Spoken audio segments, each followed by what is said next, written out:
आप सभी का अभिवादन।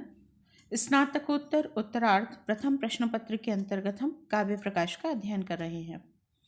काव्य प्रकाश में हमने काव्य लक्षण, काव्य के प्रयोजन, काव्य के हेतु और शब्द और अर्थ, इन दोनों का जो स्वरूप है उसका निर्णय पढ़ लिया है।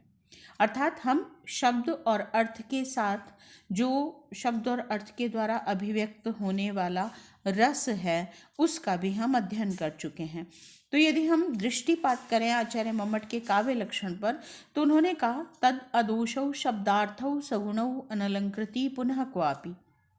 और वहाँ उन्होंने अदोषौ और सगुणौ पदों के लिए कहा कि इनका हम वक्ष्य आगे वर्णन करेंगे। और उससे पहले उन्होंने शब्दार्थयोः जो पद था उसका विश्लेषण किया, उसका विवेचन किया। तो उन्होंने शब्द और अर्थ और फिर उनके जो भेदोपभेद थे उन सब का विस्तार से वर्णन किया, जिसके अंतर्गत हम जो शब्द शक्तियाँ हैं अभिधा, लक्षणा, व्यंजना और फिर उनसे अभिव्यक्त होने वाला रस और उनके भेदोपभेद जो हैं उन सब का अध्ययन किया। अब उन सब का निर्णय करने के पश्चात आचार्य मम्मट आते हैं तद अदोषौ, जो पहला पद है अदोषौ, उसका विवेचन करने के लिए। क्योंकि जिस काव्य का हम अध्ययन कर रहे हैं उसका लक्षण उन्होंने दिया कि वह शब्द और अर्थ रूप शरीर से निर्मित है और वे शब्द और अर्थ दोष से रहित होने चाहिए। तो दोष से रहित होने चाहिए, यह अध्ययन करने से पूर्व यह जानना आवश्यक है कि दोष वस्तुतः है क्या और फिर उसके क्या भेदोपभेद हैं और उनका किस तरह से परिहार किया जा सकता है या वे किस स्थिति में पूरी तरह से दोष कहलाएंगे और वे काव्य के अपघातक होंगे। तो यहाँ पर सामान्यतः जो आचार्य के द्वारा दोषों का कथन किया गया है उसमें उन्होंने सभी दोषों का कथन किया है, लेकिन आपके पाठ्यक्रम का भाग है केवल रस दोष, तो हम रस दोषों का ही अध्ययन करेंगे। एक सामान्य कथन हम दोषों का पढ़ लेते हैं जो आचार्य ने सबसे पहले दोष की परिभाषा देते हुए किया।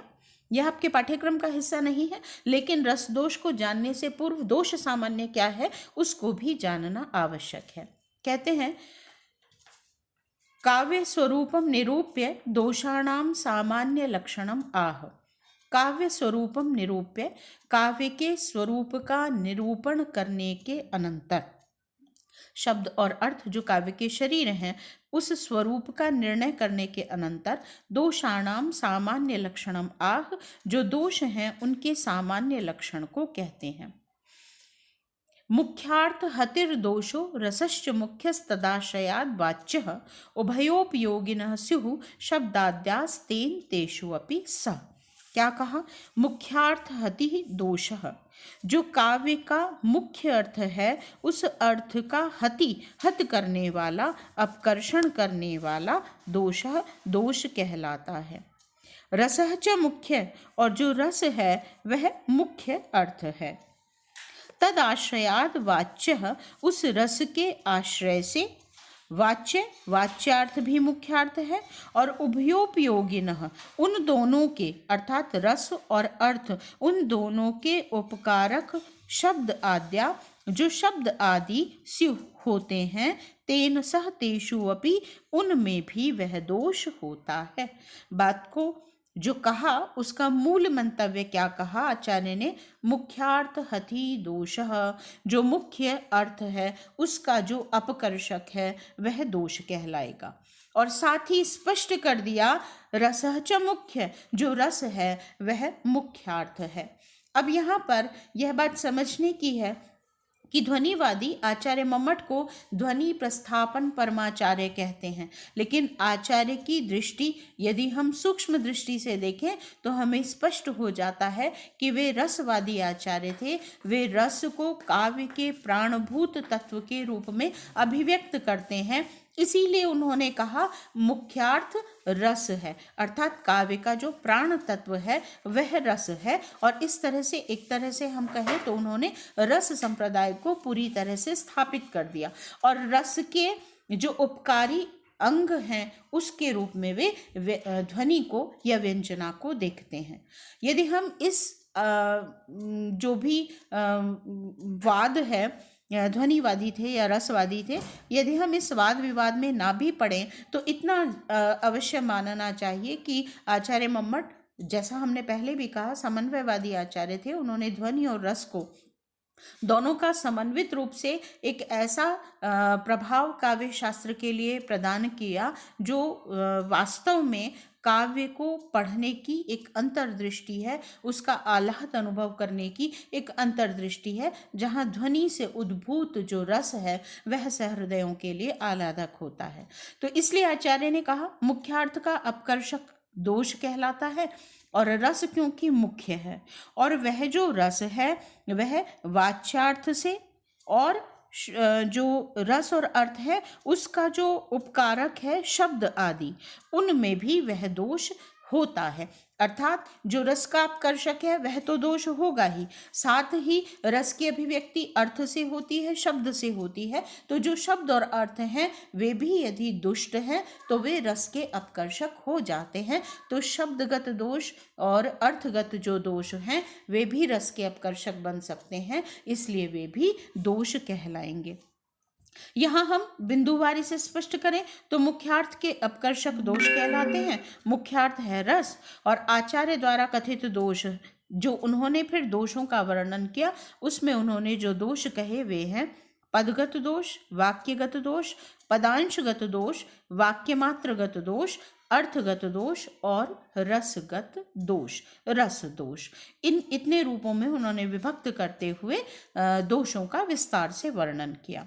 आपके पाठ्यक्रम का भाग केवल रस दोष है, और हम ये कह सकते हैं कि आचार्य मम्मट रस दोषों का वर्णन करते हुए काव्य शास्त्र के लिए एक महत्वपूर्ण देन यहाँ प्रदान करते हैं, क्योंकि दोषों का वर्णन अन्य आचार्यों ने भी किया है, लेकिन आचार्य मम्मट ने जितना विस्तार से रस दोषों का कथन किया वह काव्य शास्त्र के लिए, काव्य शास्त्र के अध्ययन की दृष्टि से बहुत ही महत्वपूर्ण हो जाता है। अब देखिए रस दोषों का वर्णन। रस दोष हम पढ़ते हैं।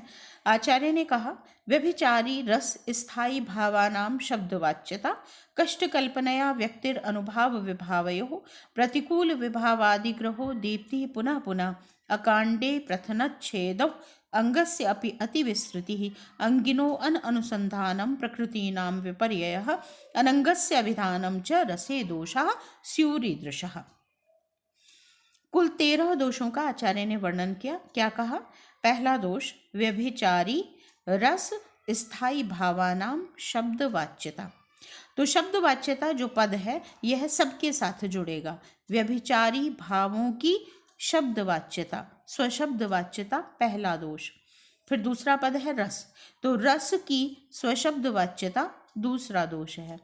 स्थायी भावानाम और स्थायी भावों की स्वशब्दवाच्यता तीसरा दोष है। कष्ट कल्पनया व्यक्ति अनुभाव विभावयो, चौथा दोष हुआ अनुभाव की कष्टपूर्ण कल्पना से व्यक्ति अभिव्यक्ति, और पांचवा दोष हुआ विभावयो, विभावों की कष्ट कल्पनया कष्टपूर्ण कल्पना से व्यक्ति अभिव्यक्ति। 5 दोष हो गए। छठा दोष है प्रतिकूल विभावादि ग्रहो, जो प्रकृत रस के अनुकूल विभाव हैं उनका ग्रहण न करते हुए उसके विपरीत प्रतिकूल जो विभाव आदि हैं उनका ग्रहण कर लेना, ये छठा रस दोष है। दीप्ति पुनः पुनः, पुनः पुनः रस का दीप्त होना, बार बार उसका वर्णन करना, ये 7वां रस दोष है। फिर अकांडे प्रथन, अकांडे बिना अवसर के, बिना समय के किसी भी रस का जो वर्णन किया जा रहा है उसका प्रथन कर देना, विस्तार कर देना, 8वां रस दोष है। और अकांडे छेदौ, अकांड अनवसर पर ही उस रस का छेदन कर देना, उसे भंग कर देना, ये 9वां रस दोष है। अंगस्य अपि अति विस्तृति, ये 10वां दोष है। जो अंगभूत है, अप्रधान है, उसका भी अत्यंत विस्तार कर देना, यह 10वां रस दोष हुआ। अंगिनो अनुसंधानम, जो अंगीभूत है, प्रधान है, उसका अनुसंधान, उसे न ढूंढना, न वर्णन करना, अर्थात उसे विस्मृत कर देना, ये 11वां रस दोष है। और प्रकृति नाम विपर्यय, जो पात्र आदि की, रस आदि की जो प्रकृति है उससे विपरीत का ग्रहण करना, ये 12वां रस दोष है। अनंगस्य अभिधानम, और जो अनंग है, अंगभूत नहीं है, उसका अभिधानम अभिधान करना, प्रकृति के जो अंगभूत अनंगस्य अनंगस्य अभिधानम, इसका तात्पर्य हुआ जो अनंग है अर्थात रस का उपकारक नहीं है। रस का अंगभूत होना अंगस्य, और अनंगस्य जो रस का अंगभूत नहीं है अर्थात जो रस का अनुपकारक है, उसका वर्णन करना। रसे दोषा स्युरीदृशा, इस प्रकार के रस के दोष होते हैं, अर्थात ये 13 दोष आचार्य ने रस के कहे हैं, या ये 13 रस दोष कहे हैं। इसे ये ऐसे समझना चाहिए कि जो पदगत दोष हैं, वाक्यगत दोष हैं, पदांश वाक्य मात्रगत या अर्थगत दोष हैं, वे कुछ क्षण के लिए भुलाए भी जा सकते हैं, किंतु जो रस का दोष है वह किसी भी दृष्टि से स्वीकार्य नहीं है, क्योंकि रस ही सहृदयों के लिए मुख्य रूप से आह्लादक है। यदि वही दुष्ट है या उसी की अनुभूति किसी भी स्तर पर यदि बाधित है, तो वह काव्य के मुख्य प्रयोजन रसानुभूति को ही समाप्त कर देता है। इसलिए रस दोष किसी भी दृष्टि से महत्वपूर्ण है और काव्य में इन दोषों को स्वीकार नहीं किया जा सकता। यहाँ हमने बिंदुवार इन सभी 13 दोषों को पुनः कहा है। व्यभिचारी भावों की स्वशब्द वाच्यता का तात्पर्य हो गया, जो व्यभिचारी भाव हैं, त्रास है, ईर्ष्या है, कंप है, इन के स्थान पर अन्य पदों को न रखते हुए इन्हीं पदों को यदि प्रयोग कर दिया जाए तो वह व्यभिचारी भावों की स्वशब्द वाच्यता दोष कहलाएगा। श्रृंगार आदि रसों की स्वशब्द वाच्यता, जो रस पद है उसी को कह दिया जाए कि अपूर्व रस की अनुभूति हो रही है तो यह रस दोष हो गया, या अपूर्व श्रृंगार की अनुभूति हुई तो यह भी दोष हो गया। क्यों? क्योंकि श्रृंगार या रस पद की स्वशब्द वाच्यता हो गई तो वह दोष होगा। तीसरा कहा रत्यादि स्थायी भावों की स्वशब्द वाच्यता, जैसे रति है श्रृंगार का स्थायी भाव, या उत्साह है वीर का स्थायी भाव, तो वहाँ पर यदि उत्साह पद का ही प्रयोग कर दिया जाए या रति पद का ही प्रयोग कर दिया जाए तो वह दोष कहलाएगा, रस की अनुभूति का बाधक होगा। चौथा कहा अनुभावों की विलंब से या कष्टपूर्ण कल्पना, बहुत सोचने के बाद समझ में आए कि अच्छा यह इसका अनुभाव था तो वह रस की अनुभूति का बाधक होगा। फिर कहा विभाव आदि की कष्टपूर्ण कल्पना, कोई वर्णन कर दिया जाए और वहाँ ज्ञात ही न हो पाए या विलंब से ज्ञात हो कि इसका आलंबन विभाव ये था या उद्दीपन विभाव ये था, तो वहाँ पर रस की अनुभूति बाधित होगी। तो ऐसी विभाव आदि की कष्टपूर्ण कल्पना भी रस दोष है। प्रकृत रस से विपरीत रस के विभाव आदि का ग्रहण करना, श्रृंगार के जो अनुकूल विभाव हैं उनका ग्रहण न करते हुए शांत के या करुण के विभाव आदि को यदि ग्रहण किया जाए तो वह रस दोष होगा। फिर रस को पुनः पुनः दीप्त करना, यह भी दोष है। यदि निरंतर मीठा ही खाने के लिए आपको दिया जाए और उसके साथ किसी भी नमकीन या लवणयुक्त पदार्थ आपको न दिया जाए, नमकीन का प्रयोग ना हो, तो मीठा पुनः पुनः बहुत अधिक नहीं खाया जा सकता। एक समय बाद वह अरुचि उत्पन्न करने लगता है। बिल्कुल यही रस के अवसर पर भी है। यदि एक रस का वर्णन करते हुए निरंतर उसी रस का वर्णन किया जाए तो वह एक समय के पश्चात अरुचि का कारक होता है। इसलिए रस को पुनः पुनः दीप्त करने के लिए अंगभूत रस, जो उसके सहायक रस हो सकते हैं, उनका मध्य में वर्णन आवश्यक है। यदि वह न हो, पुनः पुनः रस को दीप्त किया जाए तो वह भी रस अरुचि उत्पन्न करते हुए रस दोष हो जाता है। अवसर के प्रतिकूल रस का विस्तार कर देना, कहीं कोई अवसर ही नहीं है और फिर उस रस का विस्तार से वर्णन किया जाता रहे तो वह भी दोष होगा। अनवसर पर रस को विच्छेद कर दिया जाए, अकांड छेद, तो वह भी रस दोष कहलाएगा।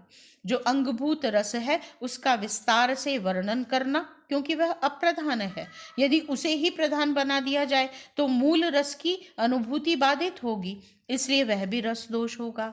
जो अंगीभूत रस है या विधेयभूत नायिका आदि प्रधान पात्र हैं, यदि उनको विस्मृत कर दिया जाए तो वह भी रस दोष कहलाता है। फिर प्रकृति विपर्यय कहा, औचित्यहीन पात्रादि विषयक विपरीत रसों का वर्णन यदि किया जाए तो वह भी रस दोष है। यदि कोई खलनायक या प्रतिनायक जो है, प्रतिद्वंदी जो है नायक का, उससे संबद्ध रस का पुनः पुनः वर्णन करता है, विस्तार से वर्णन करता है, तो फिर वह रसदोष होगा, क्योंकि हम जिस कथा को लेकर आगे बढ़ रहे थे उसका जो प्रतिनायक है उसके रस को यदि हम पढ़ रहे हैं तो वह अनुपयोगी होगा और रसानुभूति में बाधक होगा। तो औचित्यहीन पात्रादि विषयक विपरीत रसों का वर्णन भी रस दोष है। प्रकृत रस वर्णन में उसके ही असहायक रस का वर्णन, जैसे श्रृंगार में यदि हास का प्रयोग है तो सहायक है, लेकिन श्रृंगार के लिए यदि जुगुप्सा का, बीभत्स का प्रयोग कर दिया तो वह उसका असहायक होगा। उस स्थिति में वह रस की अनुभूति को बाधित करेगा। तो आचार्य मम्मट ने ये 13 रस के दोष कहे और उन्होंने रस दोष को ही सर्वाधिक महत्वपूर्ण माना, क्योंकि काव्य का प्राण तत्व है रस, और यदि उसके आस्वादन में बाधा होती है तो काव्य रचना का संपूर्ण प्रयोजन ही व्यर्थ हो जाता है। और यह हम पहले भी स्पष्ट कर चुके हैं कि रस दोषों का विस्तार से विवेचन आचार्य मम्मट की साहित्य शास्त्र को महत्वपूर्ण देन है, क्योंकि आनंदवर्धनाचार्य ने रस दोषों का मात्र दिग्दर्शन ही कराया है, उनका विस्तार से वर्णन नहीं किया। और क्योंकि आनंदवर्धन के लिखे हुए पर ही अभिनव गुप्त ने टीका लिखी है, तो अभिनव गुप्त ने भी उसका विस्तार से वर्णन नहीं किया है। प्रथमतः आचार्य मम्मट ही रसापकर्षक दोषों का विस्तार से विवेचन करते हैं और फिर परवर्ती साहित्य में वह विवेचन हमें दिखाई देता है। तो इस दृष्टि से आचार्य मम्मट का यह रसदोष का जो प्रसंग है, प्रकरण है, यह अत्यंत महत्वपूर्ण हो जाता है। अब हम उन उदाहरणों को पढ़ते हैं जो आचार्य ने एक एक दोष को स्पष्ट करते हुए दिए। सबसे पहला उदाहरण उन्होंने दिया, स्वशब्दोपादानम व्यभिचारिणो यथा, व्यभिचारी भावों की का अपने ही शब्द से कथन करना, जैसे कि यदि व्यभिचारी भाव अपने ही शब्द से कहे जाएं तो व्यभिचारी भावों की स्वशब्द वाच्यता दोष होता है। इसका उदाहरण उन्होंने दिया, सव्रीड़ा दैतानने सकरुणा मातंग चर्मांबरे, सत्रासा भुजगे सविस्मय रसा चंद्रे अमृत स्यंदिनी, शेषा जन्हु सुतावलोकन विधौ दीना कपालोदरे, पार्वत्या नव संगम प्रणयिनी दृष्टि शिवायास्तु वह। पार्वती जिनका विवाह हुआ है शिव के साथ, तो सद्य विवाहिता नवसंगम की जो उत्सुक पार्वती हैं, उन पार्वती ने जब शिव को देखा तो उनके शरीर पर जो भिन्न भिन्न वस्तुएं हैं, जो भिन्न भिन्न उनके मृग की चर्म है या भुजंग है, सर्प है या चंद्रमा है या गंगा है जटाजूट में, उन सबको देखकर पार्वती की दृष्टि उनके प्रति कैसी है उसका यहाँ पर वर्णन किया गया है। ऐसी पार्वती की दृष्टि वह शिवाया आपके कल्याण के लिए होवे, आपका कल्याण करे। कहते हैं, दैतानने प्रियतम के मुख की ओर, अर्थात शिव के मुख के सामने उनकी दृष्टि है, सव्रीड़ा लज्जा से युक्त, सकरुणा करुणा से युक्त है, मातंग चर्मांबरे गज चर्म जो उन्होंने अपने शरीर पर धारण किया हुआ है, उस गज चर्म के प्रति उनकी दृष्टि सकरुणा है, करुणा से युक्त है। सत्रासा भुजगे जो भुजग पहने हैं, सर्प जो उन्होंने पहने हैं, उनके प्रति पार्वती की दृष्टि है सत्रासा, त्रास से युक्त, भय से युक्त। और सविस्मय रसा चंद्रे अमृत स्यंदिनी, अमृत की वर्षा करने वाले चंद्रमा के प्रति सविस्मय रसा, विस्मय रस से युक्त। शेरषा जन्हु सुतावलोकन विधौ, जह्नुसुता, जह्नु की पुत्री गंगा, जाह्नवी गंगा को कहा। तो जह्नुसुता गंगा की ओर अवलोकन विधौ, देखने पर से ईर्ष्या, ईर्ष्या से युक्त। जो ईर्ष्या सौत के प्रति होती है वैसी ईर्ष्या का भाव। दीना कपालोदरे, और कपाल पर उन्होंने जो मुंडमाला धारण की है उसके प्रति देखने पर दीना, दैन्य से युक्त। नव संगम प्रणयनी, नव संगम में प्रीति से युक्त पार्वत्या दृष्टि, पार्वती की दृष्टि वह शिवाया आप सभी के कल्याण के लिए होवे। अब देखिए यहाँ पर जब पार्वती की दृष्टि का वर्णन किया, जब वे प्रियतम के मुख की ओर देखती हैं तो लज्जा से झुक जाते हैं नेत्र। जब वे गज चर्म को देखती हैं तो गज के प्रति करुणा का भाव उनके मन में आता है। सर्पों की ओर देखती हैं तो भयभीत हो जाती हैं। अमृत वर्षी चंद्रमा की ओर देखती हैं तो आश्चर्यचकित हो जाती हैं कि यह भी इनके मस्तक पर विराजमान है। जह्नुसुता को देखती हैं, पार्वती गंगा जो उनके जटाजूट में उलझी है उसकी ओर देखती हैं तो मानो उसे अपनी सौतन मानते हुए उसके प्रति ईर्ष्या का भाव दिखाई देता है, और मुंडमालों के प्रति दैन्य का भाव, नवसंगम के प्रति प्रीति। तो दृष्टि जो है पार्वती की, उसकी भिन्न भिन्न अवस्थाओं का या भिन्न भिन्न वस्तुओं के प्रति जो भिन्न भिन्न प्रकार हैं उसका यहाँ बहुत सुंदर वर्णन है। किंतु यहाँ पर व्रीड़ा, करुणा, त्रास, विस्मय, ईर्ष्या, दीनता, दैन्य, इन जो पदों का ग्रहण किया गया है ये रस के अपकर्षक है, क्योंकि ये व्यभिचारी भाव हैं, और इन व्यभिचारी भावों को यदि इसी शब्द के द्वारा रख दिया जाए जो उनका नाम है तो वह रस की अनुभूति में कहीं न कहीं बाधा उत्पन्न करते हैं। इसलिए जो कवि है उसे इन शब्दों को सीधे सीधे प्रयोग करने से बचना चाहिए। यही बात आचार्य ने यहाँ वृत्ति में कही। अत्र व्रीड़ा आदि नाम, यहाँ जो व्रीड़ा आदि पदों का ग्रहण किया गया है ये व्यभिचारी भाव हैं और इनका ग्रहण करना रस दोष है। एवं एव उचितम एतस्मिन् स्थाने, और एतस्मिन् स्थाने इसी स्थान पर यदि ऐसा कहा जाता तो अधिक उचित होता। क्या कहा जाता? व्यानम्रा दैतानने, प्रियतम के मुख की ओर देखने पर व्यानम्रा विशेष रूप से झुकी हुई अर्थात लज्जा से झुकी हुई। मुकुलिता मातंग चर्मांबरे, मतंग हाथी के चर्म रूपी वस्त्र को देखते हुए मुकुलित हो जाने वाली। सोत्कंपा भुजगे, सर्पों को देखने पर कंपित होने वाली। कंपित, सोत्कंपा उत्कंपन से युक्त। निमेष रहिता चंद्रे अमृत संदनी, और अमृतवर्षी चंद्रमा की ओर निमेष रहित टकटकी बांध कर देखती हुई, किसी भी प्रकार से पलक न झपकाती हुई। सुर सिंधु दर्शन विधौ, देवताओं की नदी गंगा, मंदाकिनी, सुर नदी और नदीश्वरी और बहुत सारे नाम हैं, सुर सिंधु, तो इन सब नामों से गंगा को कहा जाता है। तो सुर सिंधु दर्शन विधौ, देवताओं की नदी अर्थात गंगा की ओर देखने पर मीलद भ्रू, दोनों ओर से मिले हुए भौहों वाली, और कपालोदरे, कपाल उदर पर स्थित कपालों को देखने पर म्लाना, मुरझाई हुई उनकी दृष्टि, और नवसंगम प्रणयनी, नवीन मिलन के प्रति प्रीति से युक्त पार्वत्या, पार्वती की दृष्टि वह शिवाया आपके कल्याण के लिए होवे। तो जब यहाँ पर हम व्रीड़ा को व्यानम्रा से, करुणा को मुकुलिता से, त्रास को सोत्कंपन से, सविस्मय रसा को निमेष रहित कह देते हैं, परिवर्तित कर देते हैं इन रूपों में। शेरशा के स्थान पर मीलद भ्रू कह देते हैं, दीना के स्थान पर म्लान कह देते हैं, तो उनके पर्यायवाची पदों का प्रयोग हुआ।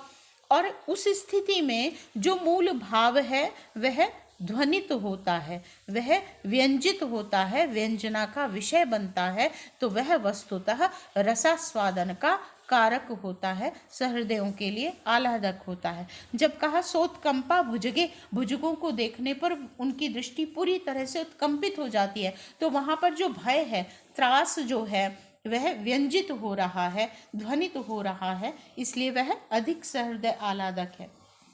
यदि शेरशाह जह्नुसुता अवलोकन विधौ के स्थान पर मीलद भ्रू पद का प्रयोग किया जाता है तो वहां पर ध्वनित हो रहा है।